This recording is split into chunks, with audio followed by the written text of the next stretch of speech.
Hi guys, this is Tiffany. You reached my channel, Give Me a Reason, and I'm here to do a quick video for you guys. I wanted to give you an update video about, being here in Dallas and the update about after training, everything with, housing and crash pads and stuff like that. So I wanted to give you an update on that because I don't want you just thinking, oh my gosh, you're talking about flight attendant, it's so great. But there is a life outside of flight attendant once you finish training. And I'm here to tell you the real. Like, I'm not the person that, just always give you pointers and just help you through training. After you finish training, you still have to, get situated and, especially if you're not at your base or you're based somewhere else, you have to move. So, yeah, I look like I'm sleepy as hell. You see this? Wow. So, anyway, I thought I'd come and give you, like, the real. Like, I don't want you guys to be like, oh, my gosh, she made it seem like it was so great. Oh, my God, and all these pointers, and she didn't tell us what it was really like. Being a flight attendant is wonderful. I'm talking about just the life, like living your life as a flight attendant. That's what I mean. So, anyway, let me see if I can park. Hold on 1 second. So, I think I'm going. Sorry about that. I'm driving. 1 second. I want to make sure that I'm safe while I'm talking. But you guys know that I'm based here in Dallas, and I just started my probation once my first trip was. I think I had my first trip was October 2nd. So, I have to hum before so I won't have to go off people. But anyway, so I was based in Florida before I lost my job, and I came to Dallas, and this is where I'm based for the airline that I'm with right now. So you guys know that I came here, and I am currently living with a classmate. She had a room that her son was in. He's now in college, but he had a room, and the room it's like a studio. Like, the room is like a studio. I mean, I was really blessed for the situation. I'm really, really, really blessed. I was blessed, to find a job as fast as I did, to go through training as fast as I did, to move and be in a situation where I'm in a decent place, and someone my age, someone who has the same mentality that I have. Like, they're not running the street, men in and out the house, partying all the time, loud. She works, she make money. I work, I make money. She go to sleep, I go to sleep. She's quiet, I'm quiet. We may turn the music up, we clean. She do the same thing. Like, we have a lot in common. I think I'm 1 year older than her. So the situation is a wonderful situation. But I want to come and talk to you guys about it because I don't want you guys thinking that everything is just so perfect and grand when you guys move to your base. Now, if you're at a base, there's a lot of scenarios, so I'm trying to hit on all of them. Not all of them, but the ones that's really most important. But if you're at a base where you're already based there and you're already situated, then it may not be a bad problem for you because you're already there. You don't have to start over. You don't have to relocate and stuff like that. Then you have the ones that do have to, move, drive, relocate. If you don't want to relocate, some companies will allow you to commute. Like, our company allows us to commute. Some companies don't allow you to commute. If you don't know what commuting is, it's basically you don't live at your base. You only fly in to fly your flights or sit reserve on the days that you're sitting reserve, and then you fly home. And that's when people get a crash pad. Now, I can't call this a crash pad because it's only her and I that's there, but she's allowing me to live there. But I have a lot of my classmates who commute, so they live in crash pads. Like, they live in a house that has like 4 rooms, and it's like 4 beds in each room. And I think they pay like $275 for internet, cable, lights, water. They have a big TV, a refrigerator, a bed. So, I mean, it secures their bed so nobody can sleep on their bed. They can, set the bed up wherever they want to set the bed up. They can set up the room because they're paying to stay there every month. So, that's what they're doing. If that's what you guys want to do, in my opinion, that's a good idea if you're not financially stable.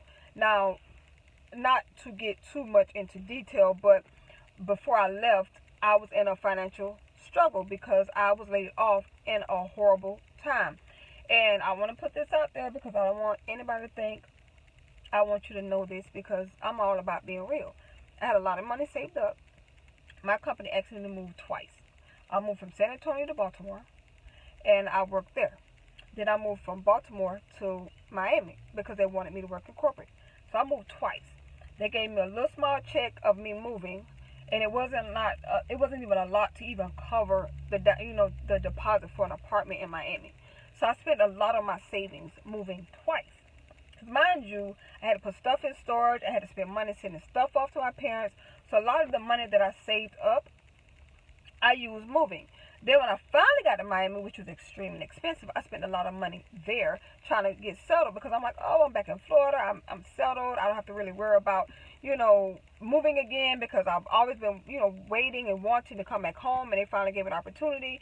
So I started setting up my life, as in buying little stuff here and there, getting settled and all of this stuff because I'm like, I'm home now. This is where I'm going to be. I'm not moving anymore. I'm good. And then they laid me off. But before they laid me off, I got in a car accident where someone hit me and my car was totaled. So the car that I spent 7 months working my butt off, no sleep, barely eating, just to work to pay that car off in 7 months. I paid that car off in 7 months. 7 months. It had 30-some thousand miles when I got it. Spanking new. It was an elderly person who had it, and they didn't do anything but went to the store and the doctor. Barely drove it. Totaled my car, and I paid it off for the reason of if anything happened to me with my job, at least I don't have to worry about a car note. Totaled my car before I lost my job. Then I lost my job. I'm like, you gotta be kidding me. So I had to get another car, and I had to get a car note. Like I got a car note. Okay, so the point I'm trying to make is there are a lot of financial situations when you come to moving. My financial situation was not ideal. All the money that I had saved up, I used to get another car, I used to move. So a lot of my money that I had saved for situations that I was placed in when I was laid off, it wasn't a good feeling. Like I couldn't just move around and do what I need to do. Not only that, when I lost my job, I still had to pay rent where I was at. My lease is not up until the 18th of this month. So I couldn't get an apartment when I moved here by myself or with a roommate or even put money down with a roommate because I'm still paying rent somewhere else. So I'm not going to pay rent here when I'm not. So you guys should understand what I'm saying. So if you have help, like some people in our class, they have family, boyfriends, girlfriends, wives, husbands, whatever. They have their help. Kudos to you because I'm telling you, you're going to need it. Because when you first start, you may not work the way you think you're going to work. You may sit reserve. You may sit airport reserve. And if you don't know, you get guarantee. Guarantee is you are guaranteed to get paid a certain amount of hours every month, even if you don't fly one flight. So, for example, our guarantee is like 72 or something like that. Other people guarantee is like 80. A lot of the airlines is within 65 to 80. A lot of airlines. But basically, if you don't fly not one flight, you still get paid all those hours, and that 80 or 65 or 72 is split in half. So on the beginning of the month you get half the 70 something hours, and at the end of the month you get half of get the other half of the 70 something hours. That's if you don't fly. Now, my airline allows me to pick up shifts. Some airlines don't allow you to pick up shifts, but the problem with this is, and I'm telling you guys this because it's the real, okay?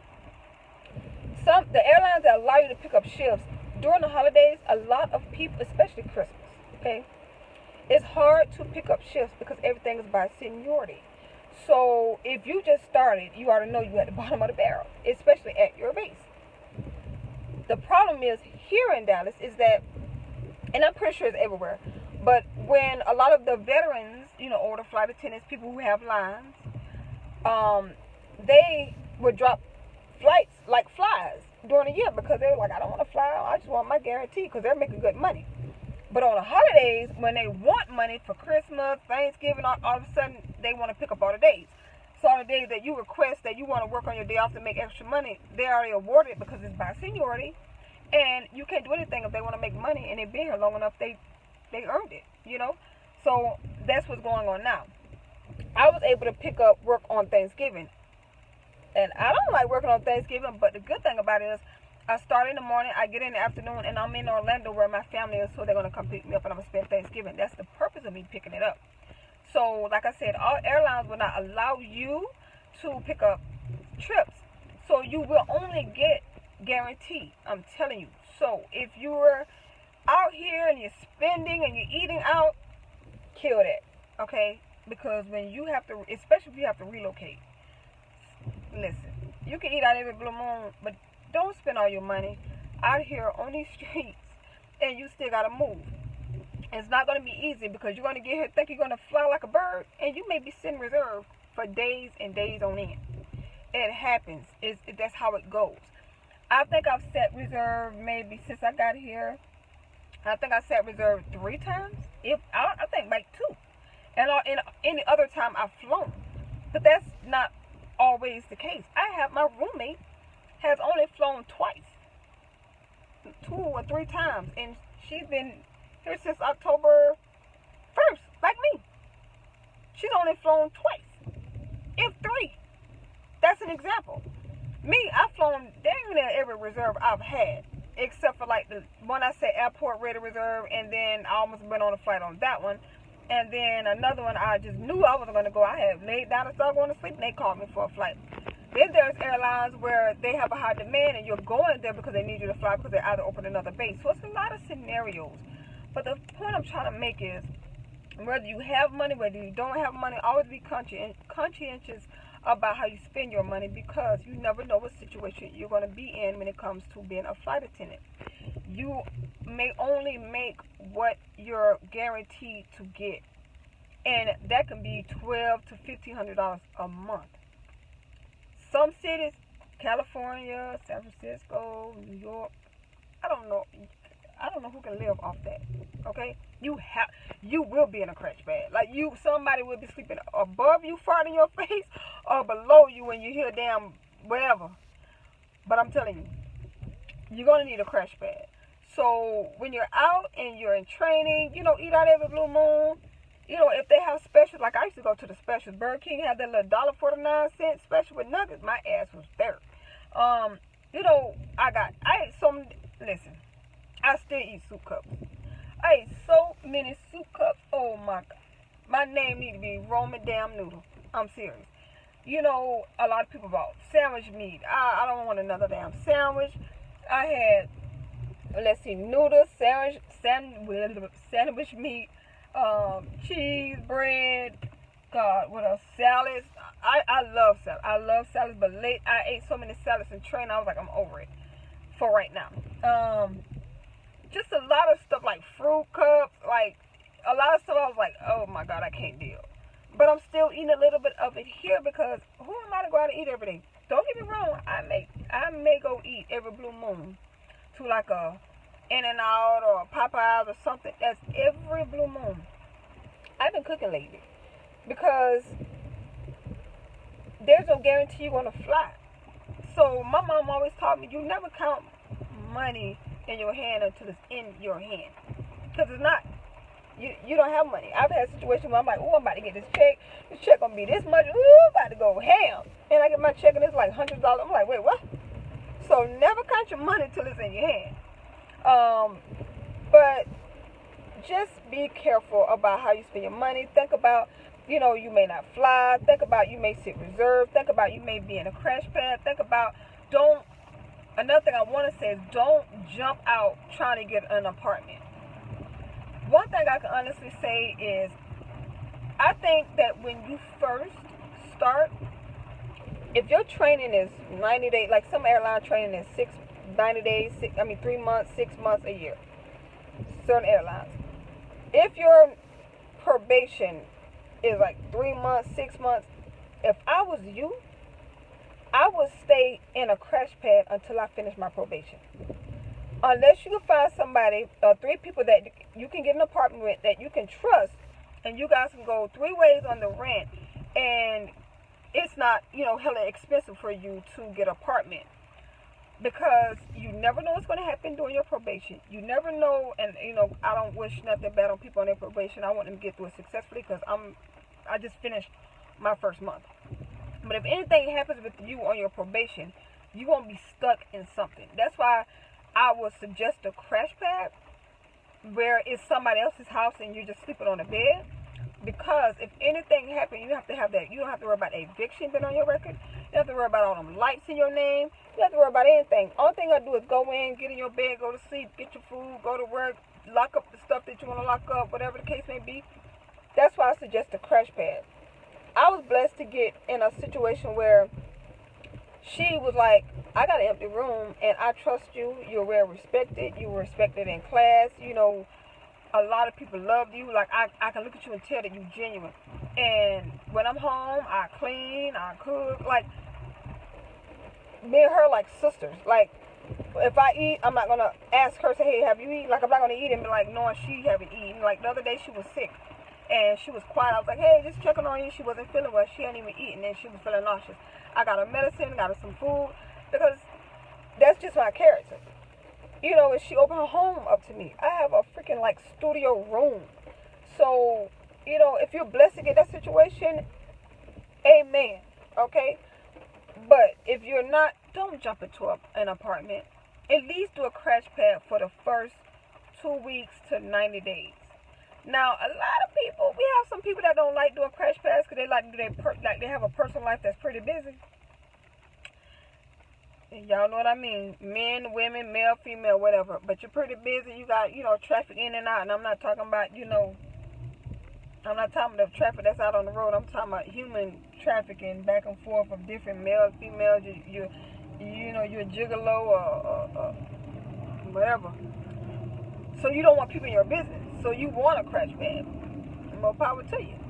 All I'm saying is, I don't know how you would have that much interaction with somebody. Why you can't go to their place? Like, you gonna spend, you know what, it ain't my concern. All I'm telling you guys is listen. Be very, very, very careful about how you transition into your position. Don't get that mindset, oh my God, when I go, I'm gonna get my roommate, I'm gonna get a crash pad, we're gonna live happily ever after. Everybody's not like what you think they are until you live with them. I'm telling you, I've been really, honestly, truly blessed with some really good roommates. So that's just what I want to tell you guys. Like, you know, think about when you're moving here. Don't always jump, you know, to get your own place and think y'all gonna live life grand. If you, especially if you're not like financially set. Now, if you got support and you can afford it, I ain't no hater. I'm not a hater. Don't push me. That's what I tell people all the time. I'm not a hater, but don't push me. I'm not a hater. So do you, boo boo? Do you, boo boo? Some, you know, that's where airline get, you know, people that's fresh out of college or people that, you know, still live at home with their parents because they know that they don't care about moving. Like, they'll be like, oh, I said you still home with your parents? Oh, you're hired, you know, because they don't have to worry about you saying, oh my God, I got a family. Oh my God, I got a child. Oh, I can't be gone that long. And, you know, but that happens. They go through training. All of a sudden they can't, oh my God, why, you know, why I'm working? Why I just cannot sit? Airlines don't want to hear that. That's why they ask you, you know, you're going to be going weekends, you're going to be going holidays. That's why they ask you those questions. Another questionnaire, every airline does it. I'm telling you, I know. Every airline does it. So hopefully this helps you guys. You know, being a flight attendant is a wonderful thing. Just know that you may not come making it out financially like a bandit. Like, you may not be like robbing a bank, banking, balling. You may not. You may be living from check to check. You may be pinching pennies. You may be eating noodles. You may be eating caviar. You may be eating, you know, salad. You may be eating red lobster. You may be eating peanut butter, jelly. You might be eating, you know, Golden Corral. It's days. It fluctuates. But you think about saving your money, so if anything happen in any situation in your life, you'll be safe. I'm now saving my money because a lot of things happen in my life all at once, and my money went toward that. But it's not a lesson learned for me because I know that my money didn't go towards stupid stuff like, oh my God, I was just out spending money just crazy. No.